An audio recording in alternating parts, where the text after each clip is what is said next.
Dios bendiga, hermanos. Los versículos que nos tocan este día, que corresponden a la predicación de hoy, son los versículos 14 y 15 de la epístola de San Judas.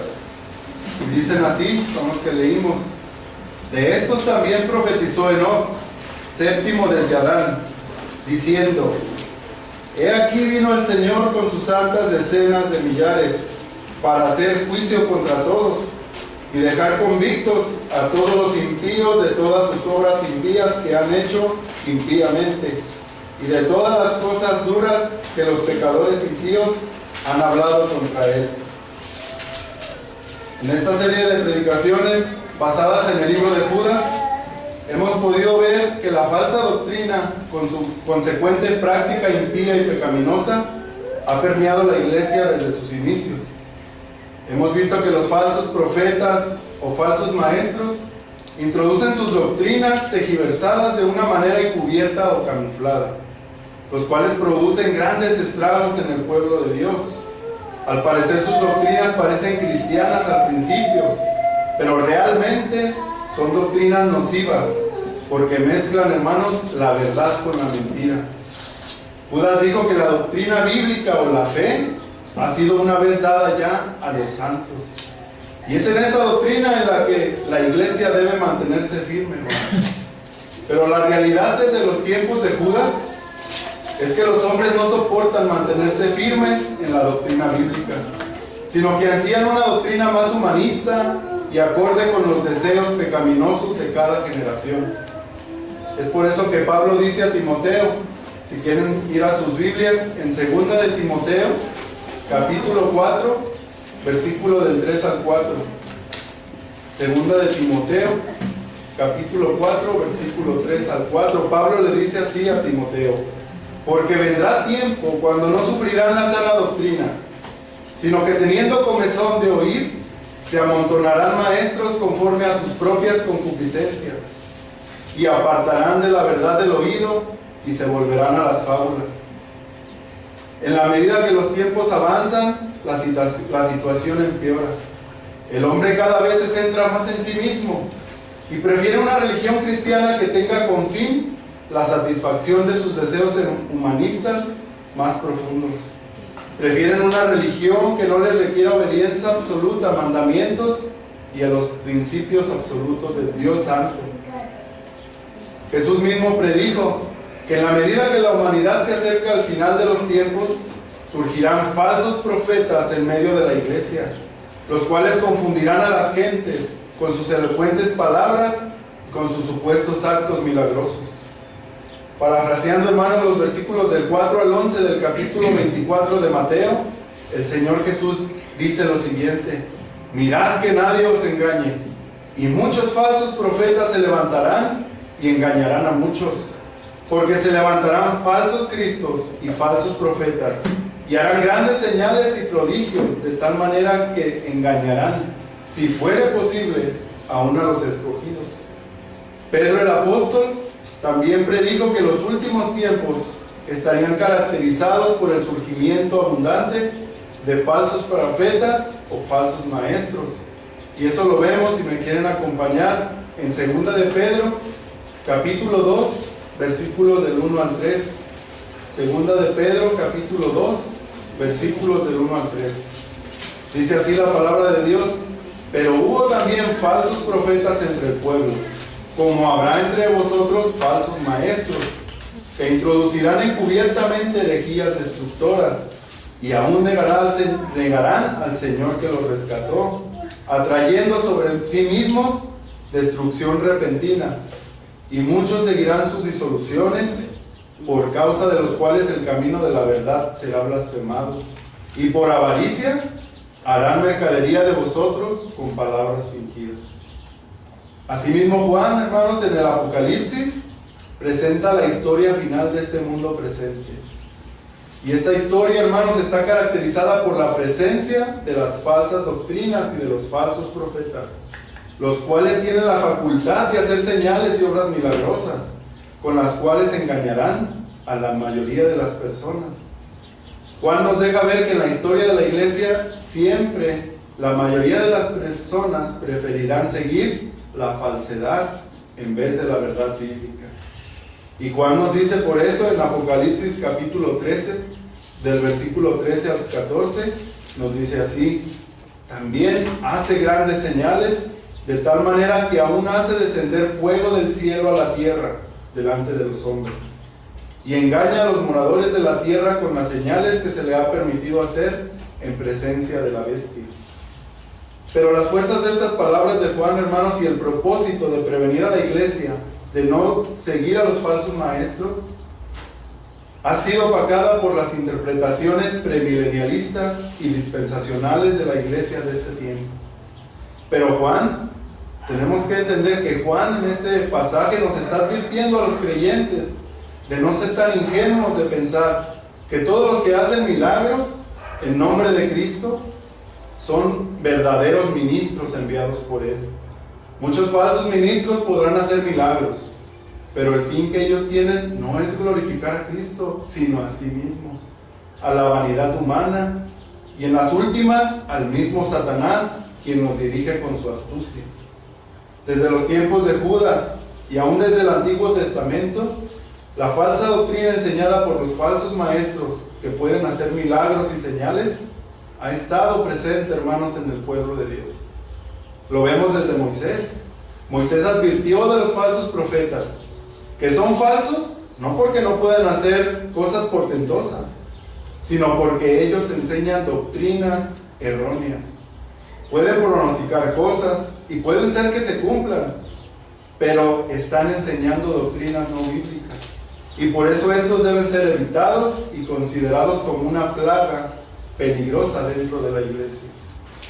Moisés nos dice en Deuteronomio capítulo 13 del versículo 1 al 3, del 1 al 3, perdón: cuando se levantare en medio de ti profeta o soñador de sueños, y te anunciare señal o prodigios, y si se cumpliere la señal o prodigio que él te anunció, diciendo: vamos en pos de dioses ajenos que no conociste, y sirvámosle, nos dice Moisés y Dios a través de su palabra: no darás oído a las palabras del tal profeta, ni al tal soñador de sueños, porque Jehová vuestro Dios os está probando, para saber si amáis a Jehová vuestro Dios con todo vuestro corazón y con toda vuestra alma. El Señor permitió que muchos falsos profetas hicieran milagros y señales, e incluso que algunas de sus profecías se cumplieran. Pero esto no era más que una prueba, hermanos, de que los miembros de su pueblo se dieran cuenta si realmente amaban a Dios o a su palabra revelada. Estos profetas, luego de ganar la confianza y la credibilidad del pueblo, empezaron a enseñar doctrinas que se salían del tenor de las Escrituras y tergiversaban la verdadera doctrina de Dios y se centraban más y más en el hombre. De manera que ellos, al enseñar cosas falsas acerca de Dios, ¿qué hacían, hermanos? Estaban creando su propio Dios. No era el Dios de la Biblia. Pero esto no solo fue característico de la época del Antiguo Testamento, sino que también se está presentando hoy. Muchos hombres o ministros evangélicos están conduciendo a la iglesia a volverse materialista, humanista, y la centran en la gloria humana a través de sus supuestos o reales milagros, los cuales no certifican, lo volvemos a repetir, que Dios está probando su enseñanza, sino que está mostrando, como nos dijo Moisés, a los hombres quién realmente le sigue por amor y quién es por puro interés. En toda la historia del Antiguo Testamento, los verdaderos profetas tuvieron que denunciar a los falsos, los que entraban sigilosamente y engañaban al pueblo de Dios, causando destrucción espiritual. Estos falsos profetas, que pasaban por verdaderos siervos de Dios, se especializaron en hablar a la gente lo que ellos querían oír, conforme a sus deseos materialistas y humanistas. ¿Y eso dónde lo vemos en la palabra? Lo vemos en Isaías, capítulo 30, del versículo 9 al 11. Es decir, Isaías, capítulo 30, del versículo 9 al 11. Dice la palabra de Dios: porque este pueblo es rebelde, hijos mentirosos, hijos que no quieren oír la ley de Jehová, que dicen a los videntes: no veáis, y a los profetas: no nos profetices lo recto, decidnos cosas halagüeñas, profetizad mentiras, dejad el camino, apartaos de la senda, quitad de nuestra presencia al Santo de Israel. Una de las doctrinas, hermanos, que primero atacan tanto los falsos profetas como el pueblo que sigue la doctrina errada, es la doctrina de la santidad de Dios. En tiempos de Jeremías, los falsos profetas abundaron por doquier. Al parecer, solo Jeremías se mantuvo fiel a las Sagradas Escrituras en ese tiempo. El resto de los profetas engañaban al pueblo prometiéndoles bendición, paz y prosperidad. Esto a pesar de que no había un arrepentimiento verdadero en el pueblo. Y a cambio de ofrendas y dinero, estos falsos profetas llenaban los lugares de culto con centenares de ingenuos creyentes para hablarles cosas agradables a sus oídos. Ellos les hablaban del Dios de amor y riquezas, un Dios que da bendición a sus hijos, aunque no haya una verdadera conversión. En otras palabras, aunque no tengas fe y arrepentimiento verdadero, no te preocupes. El Dios que te predican los falsos te bendecirá. Pero Dios dice al respecto en Jeremías 23, versículos 16 y 17: no escuchéis las palabras de los profetas que os profetizan, os alimentan con vanas esperanzas. Hablan visión de su propio corazón, no de la boca de Jehová. Dicen atrevidamente a los que me irritan: Jehová dijo. Ellos dicen: paz tendréis. Y a cualquiera que anda tras la obstinación de su corazón le dicen: no vendrá mal sobre vosotros. La iglesia primitiva en el siglo I de nuestra era tuvo que luchar también, hermanos, seriamente contra los falsos maestros que enseñaban las doctrinas gnósticas en las iglesias. Muchos corrieron detrás de estas falsas doctrinas. Luego, en los siglos siguientes, surgieron diferentes falsos profetas. Uno de ellos, Arrio, en el siglo IV, enseñando que Jesús era un ser creado. Su falsa doctrina alcanzó a afectar a un alto porcentaje de cristianos en su tiempo. Montano, en el siglo II, quien enseñaba que había empezado la era del Espíritu Santo, o un nuevo Pentecostés, y al lado de sus profetas, Prisca y Maximila, daban falsas profecías. Anunciaron el inminente fin del mundo y el regreso de Jesús, estableciendo una nueva Jerusalén en lugar y fecha determinado. ¿Por quién? Por Dios, no, por ellos. Ellos daban falsas profecías. Esta falsa doctrina del montanismo invadió a un buen número de iglesias. Junto con ellos, la historia nos muestra numerosos falsos maestros que inundaron a la iglesia de los primeros siglos, hasta que la iglesia perdió su pureza y esta llegó a convertirse en un gran centro de negocios y mercadería en todo lo que sería la Edad Media. Pero luego de la Reforma, también surgieron nuevos falsos profetas dentro de la iglesia evangélica.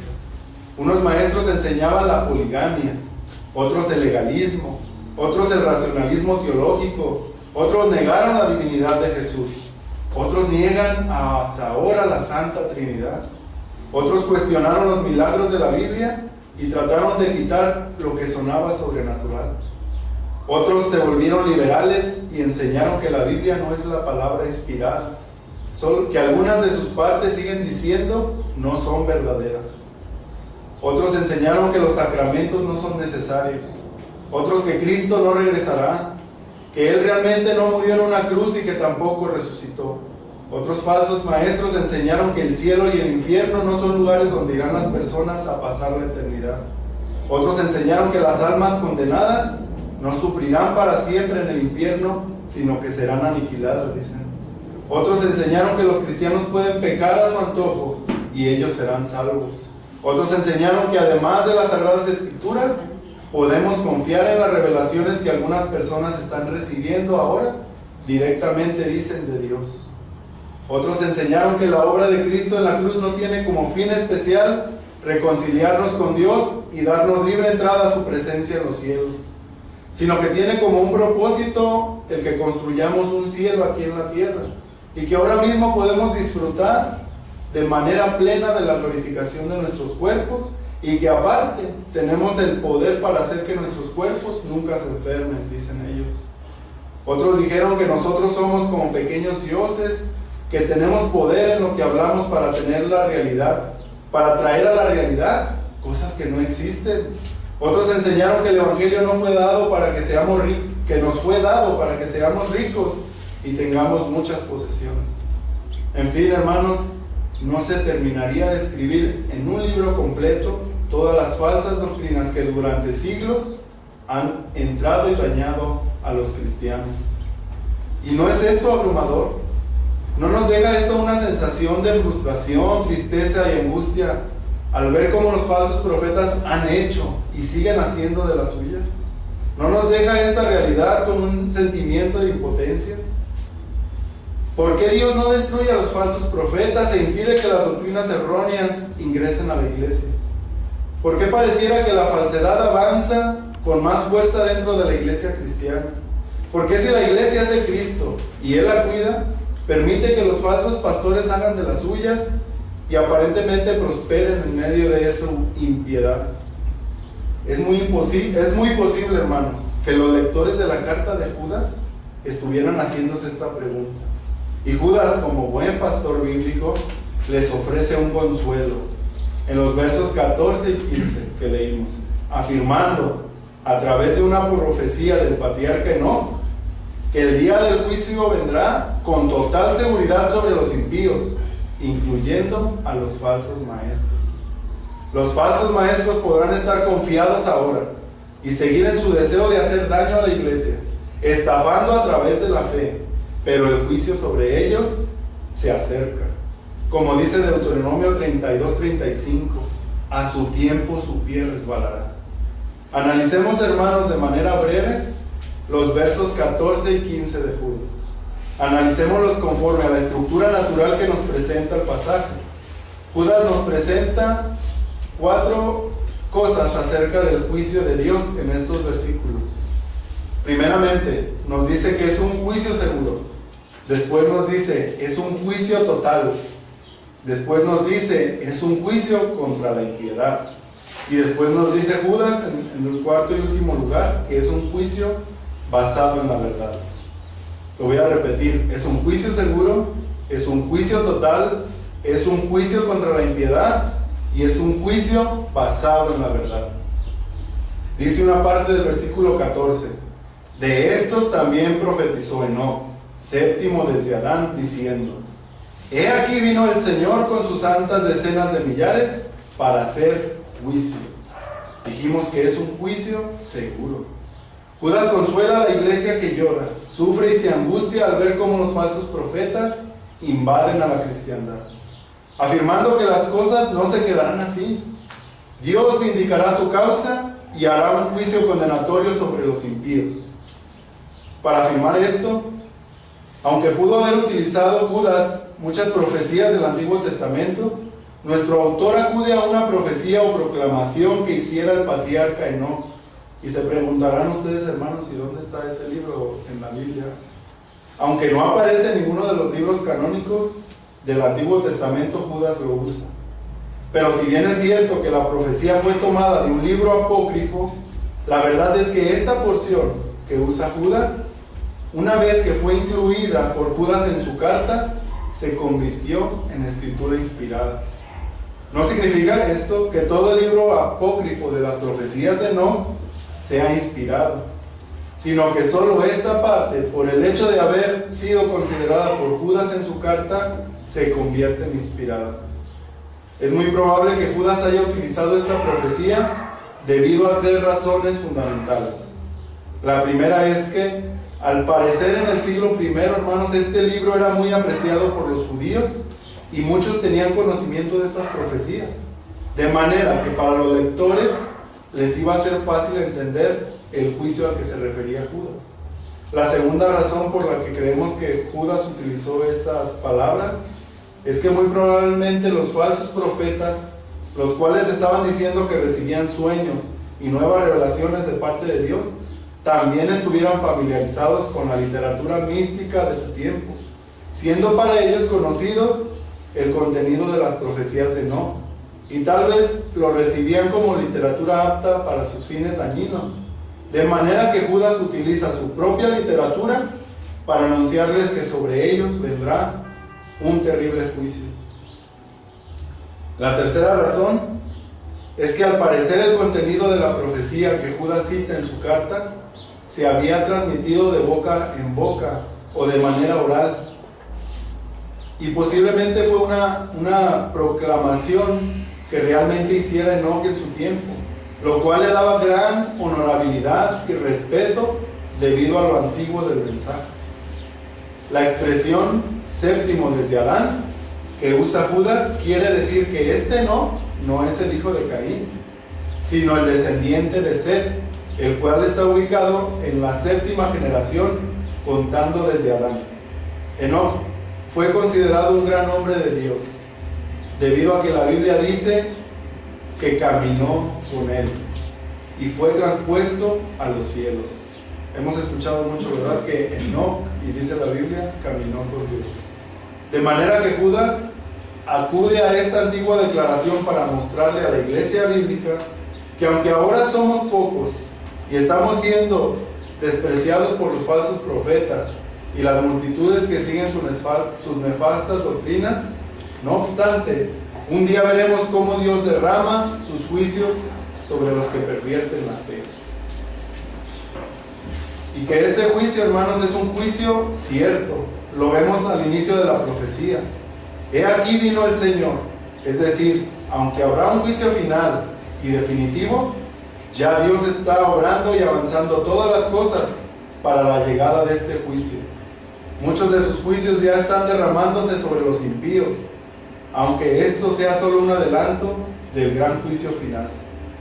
Este juicio será obrado por el Señor, pero utilizará a millares de ángeles, los cuales están prestos para ejecutar los castigos divinos. Si me pueden acompañar a Mateo, capítulo 13, versos 40 al 42. Dice así la palabra de Dios: de manera que como se arranca la cizaña y se quema en el fuego, así será el fin de este siglo. Enviará el Hijo del Hombre a sus ángeles, y recogerán de su reino a todos los que sirven de tropiezo y a los que hacen iniquidad, y los echarán en el horno de fuego. Allí será el lloro y el crujir de dientes. También Pablo, hermanos, consoló a los verdaderos creyentes que sufrían a causa de las persecuciones y tribulaciones de este mundo impío, diciéndoles en segunda de Tesalonicenses capítulo 1, versos del 6 al 8. Segunda de Tesalonicenses capítulo 1, versículos del 6 al 8. Dice así la palabra de Dios: porque es justo delante de Dios pagar con tribulación a los que os atribulan, y a vosotros que sois atribulados, daros reposo con nosotros, cuando se manifieste el Señor Jesús desde el cielo con los ángeles de su poder, en llama de fuego, para dar retribución a los que no conocieron a Dios, ni obedecen al Evangelio de nuestro Señor Jesucristo. Nuestro punto número 2, o el punto número 2 de Judas, hermanos, es que el juicio de Dios es un juicio total. Dice parte del versículo 15, para hacer juicio, ¿contra quién? Contra todos. Nadie quedará excluido de este juicio. Así algunos se engañen con las vanas imaginaciones de sus mentes, pensando que Dios enviará sus juicios sobre otros, pero no sobre ellos, como si en ese día ellos pudieran encontrar alguna justificación que presentar ante Dios y de esa manera quedar libres. Pero la verdad es lo contrario. Todos los impíos, todos los que rechazaron a Jesús, todos los que pervirtieron el Evangelio de Jesús, todos los que siguieron a los falsos profetas, serán juzgados por el juez de toda la tierra.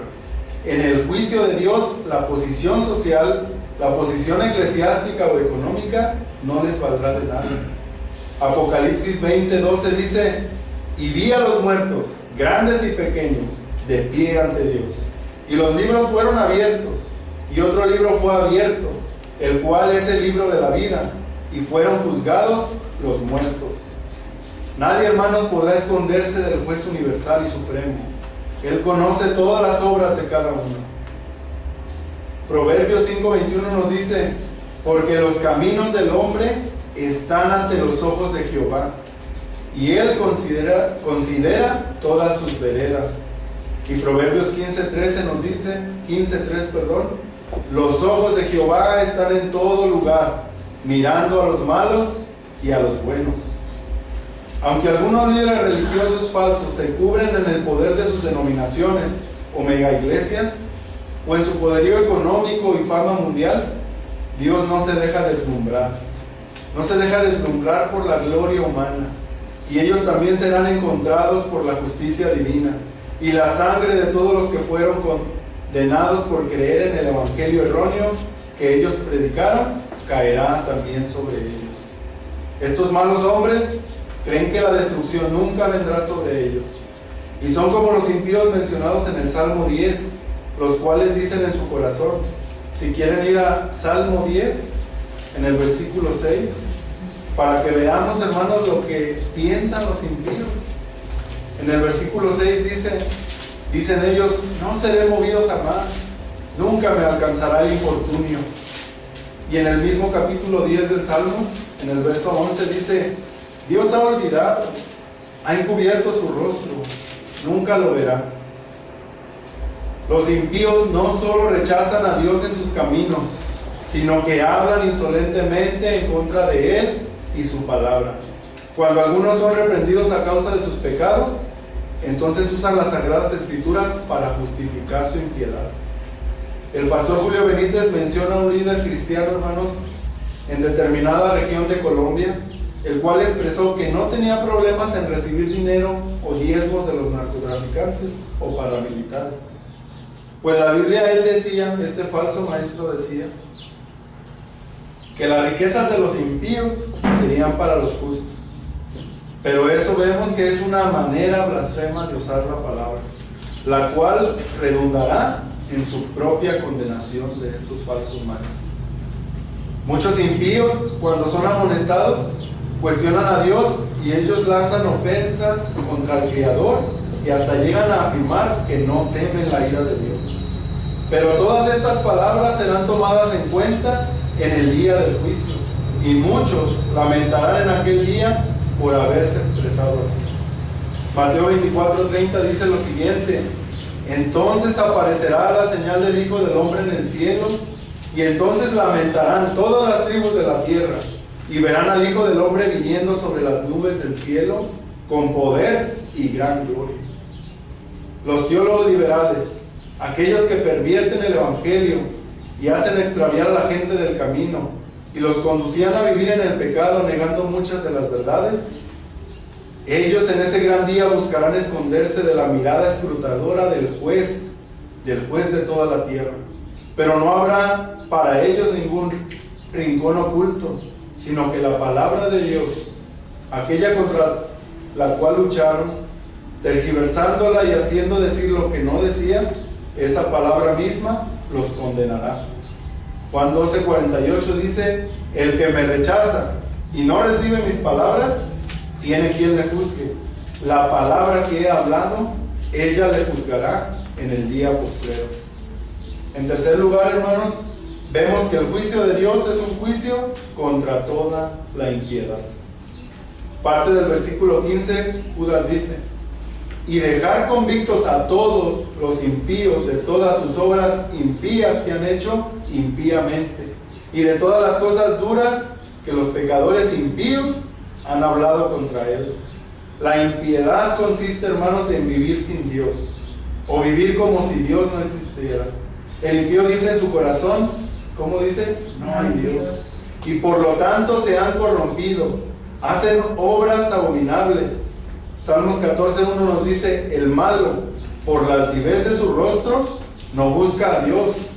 No hay Dios en ninguno de sus pensamientos. El impío, que es falso profeta, cree que el Dios vengativo que ejecutará sus juicios sobre los que engañan a su pueblo no existe. Que solo hay un Dios, ellos dicen, de amor, que al final les perdonará por sus fechorías y no los condenará. Pero el Dios Santo, que se revela en las Sagradas Escrituras, mira los pecados como impiedades, porque son rebeldía delante de Él. El impío no se preocupa nunca del juicio venidero, porque en últimas ellos creen que Dios no existe, que es solo la invención del hombre primitivo y temeroso ante los fenómenos naturales y la grandeza del cosmos. Ellos creen que la religión es un medio de opresión y lucro personal, de manera que ahora se hacen pasar por religiosos y por muy espirituales e interesados en los asuntos bíblicos. Pero ellos mismos no creen lo que la Biblia dice, y así viven desordenadamente de manera hipócrita, sacando provecho de su posición. Pero hermanos, la ira de Dios los alcanzará repentinamente y no habrá para ellos misericordia. Este pasaje también es una advertencia para todos los moralistas de nuestro tiempo. Ellos, aunque sean muy admirados por la sociedad y se les tenga como gente con una espiritualidad muy alta, si ellos no ponen su confianza en Cristo, entonces son impíos, porque no tienen a Dios en sus vidas. Nuestro cuarto punto, hermanos, es que el juicio de Dios es un juicio basado en la verdad. Parte del versículo 15 nos dice, para hacer juicio contra todos y dejar convictos a todos los impíos. Los impíos, los que viven como si Dios no existiera, todos ellos no solo serán juzgados, sino que serán dejados convictos. Sobre todos ellos, el veredicto del gran juez será culpable. La palabra convictos yo la buscaba y le preguntaba a mi esposa que si sabía que era convicto, y me dijo que preso. Y yo también tenía ese pensamiento, pero no necesariamente significa que el convicto esté preso, sino que convicto es que se le ha demostrado de manera legal que es culpable. Y así dejará Dios a todos estos impíos, les demostrará que son culpables. Y entonces se escucharán los ay y los lamentos, porque ya no habrá oportunidad para rectificar el mal causado. Cuando venga el Señor, toda la verdad será revelada, todo saldrá a la luz, todo engaño será descubierto y visto como lo que es.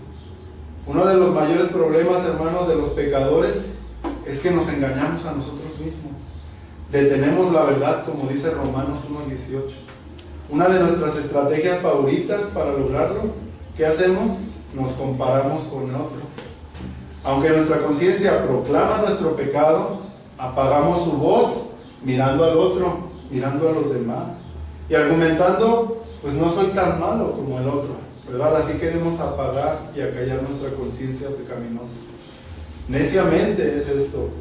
Olvidamos que ellos también, con el que nos comparamos, es un pecador, por lo que nuestra comparación, hermanos, no significa nada.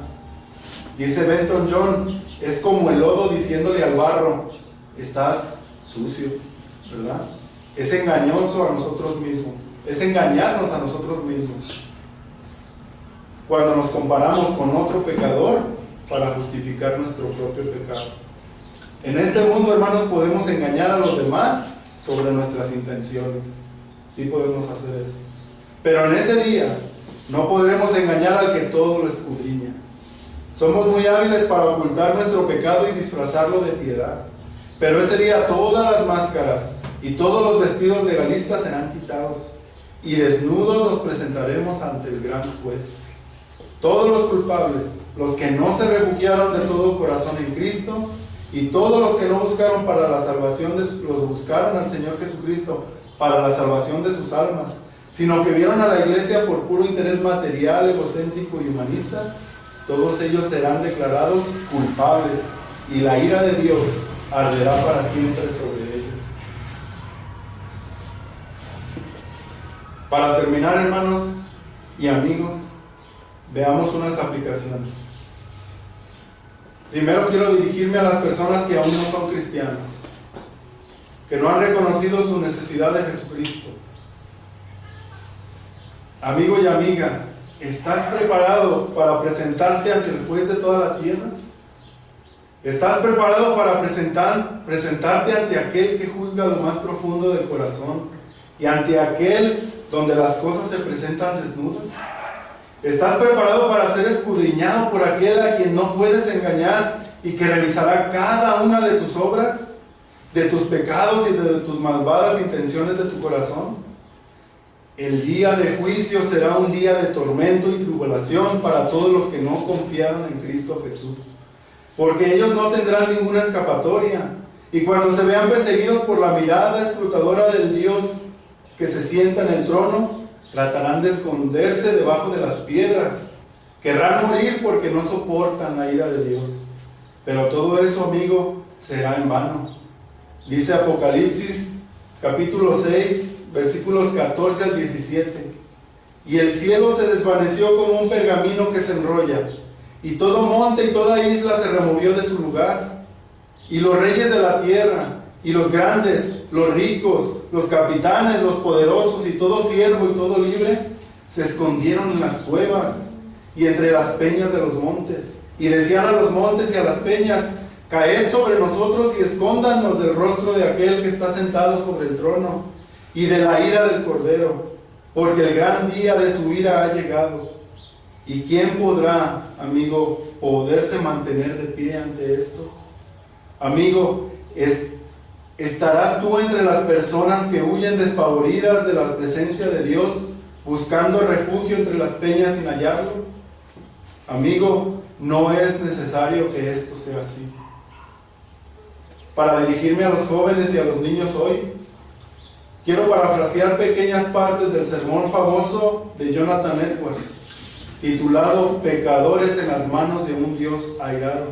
Este sermón fue predicado en 1741. Joven y señorita, ¿descuidarás esta época preciosa que ahora disfrutas? ¿Pasarás todos los hermosos días de tu juventud en pecado? Es muy probable o posible que ahora goces de buena salud, y por tu juventud no contemplas ni la mínima posibilidad de partir de este mundo inmediatamente. Pero debes saber que las continuas experiencias de toda la humanidad prueban que el hombre se encuentra siempre al borde de la eternidad. Debes saber que quizá tu próximo paso puede ser al otro mundo. Ya nos contaba nuestra hermana Raquel en el momento de oración lo que le pasó a su hermana. Estuvo a punto de la muerte en su juventud. Pero el asunto es que si mueres sin Cristo, sufrirás la ira eterna de Dios.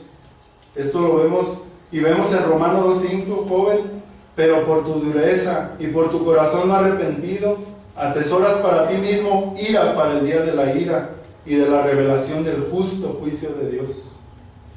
Niños que no se han convertido, ¿no saben que si están sin Cristo y mueren, ustedes también irán al infierno para sufrir la terrible ira de Dios? Si el Señor Jesucristo no es su amigo, Dios ahora está enojado contigo cada día y cada noche. Niños, rueguen a Dios para que los salve de su ira, y así puedan ser hijos santos del Rey de Reyes. Él no los rechazará si van a Cristo. Y cada uno, hermano, amigos de los que no tienen a Cristo y cuelgan sobre el abismo del infierno, sea anciano o de mediana edad, o joven o niño, atiende ahora a los claros llamados de la palabra y la providencia de Dios. Muchas personas en el gran día del juicio, aunque también pecaron, no tendrán temor, porque habrá algo que realmente cubre sus pecados delante de los ojos de Dios. Algo que es una cubierta protectora, la cual impide que la justicia divina reclame por esos pecados. Esa coraza, esa protección, es la sangre de Cristo. Todos los que realmente confiaron en Cristo como su único medio de salvación y vivieron sus vidas para Él, y vivieron de manera consagrada a Él enteramente, esos y solo esos no tendrán temor en el día del juicio, porque la ira de Dios no se derramará sobre ellos, puesto que alguien ya recibió la ira por esos pecados y sufrió la condenación por nosotros. ¿Y quién recibió, hermanos, esto? Jesús de Nazaret. En este terrible día, todos los que creyeron en Él serán vistos como limpios y santos por la justicia divina, de manera que serán amados por el Padre y se les permitirá entrar a la eterna ciudad, donde para siempre gozarán de eterno bien. Apocalipsis 7, versículos 13 al 17 dice: entonces uno de los ancianos habló, diciéndome: estos que están vestidos de ropas blancas, ¿quiénes son y de dónde han venido? Yo le dije: Señor, tú lo sabes. Y él me dijo: estos son los que han salido de la gran tribulación y han lavado sus ropas y las han emblanquecido en la sangre del Cordero. Por esto están delante del trono de Dios y le sirven día y noche en su templo. Y el que está sentado sobre el trono extenderá su tabernáculo sobre ellos. Ya no tendrán hambre ni sed, y el sol no caerá más sobre ellos, ni calor alguno, porque el Cordero que está en medio del trono los pastoreará y los guiará a fuentes de aguas de vida, y Dios enjugará toda lágrima de los ojos de ellos. Ahora quiero dirigirme a los creyentes. Hermano y hermana, tal vez has estado sufriendo por la causa de Cristo. Es muy probable que recibas desprecios, ultrajes, vejaciones, improperios y palabras ignominiosas de parte de tus familiares incrédulos. Es muy probable que tus antiguas amistades hagan burla de ti a causa de tu nueva fe. Es probable que tus compañeros de trabajo hagan mofa de tu vida espiritual y te ridiculicen porque no participas más de sus malas acciones. Es probable que experimentes el sufrir por la causa de Cristo y tu corazón se angustia al ver cómo los malos prosperan y las doctrinas erróneas corroen a buena parte de la cristiandad. De manera que ahora recibimos desprecios de los que se llaman cristianos y no se sujetan a la palabra. Pero quiero decirte que ahora nos toca sufrir. Pero un día recibiremos la corona de victoria. Ahora nos toca pasar por un leve momento de tribulación, pero pronto, más rápido de lo que uno piensa, estaremos disfrutando de la dicha inmensa e inefable de gozar para siempre en la presencia de nuestro verdadero pastor, que nos guiará a pastos verdes y aguas cristalinas. Muy pronto estaremos en el regazo de nuestro amado Salvador, y Él se encargará de aliviar para siempre nuestro dolor. Es Jesús quien le dijo a su pequeño grupo de discípulos: no temáis, manada pequeña, porque a vuestro Padre le ha placido daros el reino. Yo conozco tus obras y tu tribulación y tu pobreza, aunque en esa pobreza tú eres rico. Conozco también la blasfemia de los que se dicen ser cristianos y no lo son, sino sinagogas o iglesias de Satanás. No temas en nada lo que vas a padecer. He aquí, el diablo echará a alguno de vosotros en la cárcel. Quizá les causará gran dolor a través de sus hijos, para que seáis probados, y tendréis tribulación por un poco de tiempo. El Señor Jesús nos dice: sé fiel hasta la muerte, y yo te daré la corona de la vida. No te aflijas en medio de las tribulaciones que te vienen por ser un creyente verdadero, que te congregas en iglesias bíblicas. Pronto el juicio del Señor vendrá sobre los malvados e impíos, y nosotros disfrutaremos del verdadero reposo que nos dará el Cordero que fue inmolado. Segunda de los Tesalonicenses, capítulo 1, del verso 3 al 7, dice lo siguiente: debemos siempre dar gracias a Dios por vosotros, hermanos, como es digno, por cuanto vuestra fe va creciendo y el amor de todos y cada uno de vosotros abunda para con los demás, tanto que nosotros mismos nos gloriamos de vosotros en las iglesias de Dios, por vuestra paciencia y fe en todas vuestras persecuciones y tribulaciones que soportáis. Esto es demostración del justo juicio de Dios, para que seáis tenidos por dignos del reino de Dios, por el cual asimismo padecéis. Porque es justo delante de Dios pagar con tribulación a los que os atribulan, y a vosotros que sois atribulados, daros reposo con nosotros, cuando se manifieste el Señor Jesús desde el cielo con los ángeles de su poder. Vamos a orar, hermano. Bendito Padre Celestial, Vemos a través de tu palabra, a través de lo que Judas nos dice, eres un Dios poderoso, un Dios santo y un Dios justo, y que tu juicio es seguro. Sabemos que delante de ti nadie podrá esconderse, Señor. Sabemos que tu ira va a caer sobre todo aquel que no te reconoció, Señor Jesucristo, como tu Salvador. Sabemos que tu ira descenderá sobre el impío.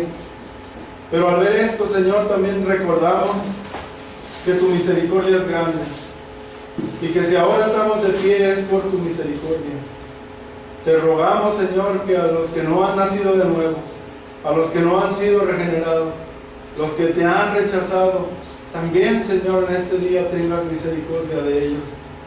Que puedan ver su condición tan frágil, que puedan ver que en cualquier momento pueden pasar a la eternidad y que si no se refugiaron en ti, irán, Señor, al juicio eterno, bajo la ira de tuya, Señor, de un Dios santo.